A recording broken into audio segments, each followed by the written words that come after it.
RTI Live News. Ask for right. Welcome to RTI Live News. Dial your బియ్యం కార్యక్రమంలో వినతులు వచ్చాయని ముఖ్యంగా సాలూరు నుంచి పార్వతీపురంకు ఎక్స్ప్రెస్ సర్వీసులు నడపవలసిందిగా వినతులు వచ్చాయి. జనవరి 16 నుండి ఫిబ్రవరి 15 వరకు రోడ్డు భద్రతా వారోత్సవాలు నిర్వహిస్తున్నట్లు సంగతి తెలిసిందే. ఈ నెల రోజులు అవగాహన కార్యక్రమాలు చేస్తామని సాలూరు డిపో ఆర్టీసీ డిఎం అచ్చి Bhaskar Reddy RTI Live News కు తెలిపారు. ఈరోజు dial your DM program Saluru డిపోలో కండక్ట్ చేయడం జరిగిందండి.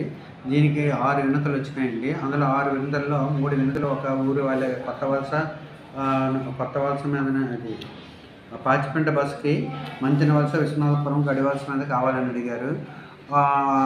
అలాగే పట్టణ వినియోగదారుల కార్యదర్శి గారు ఏంటంటే వయోవృద్ధులకి రాయితీ వచ్చిందంటే ఆ రాయితీని తొందరగా ఇంప్లిమెంట్ చేసిన చూడమని అడిగారు.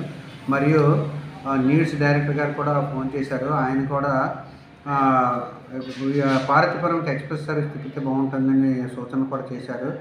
దానికి ఆయనకు కూడా మేము అభినందనలు తెలియజేస్తూ హెడ్ ఆఫీస్కి వెంటనే మేము ఈ మీద కమ్యూనికేట్ చేసి మేము వీళ్ళంత మటుగా సాధ్యపడి ఆపరేషన్ వచ్చేటట్టుగా చూస్తామని తెలియజేసుకుంటున్నామండి. ఇది మంచి ప్రోగ్రాము.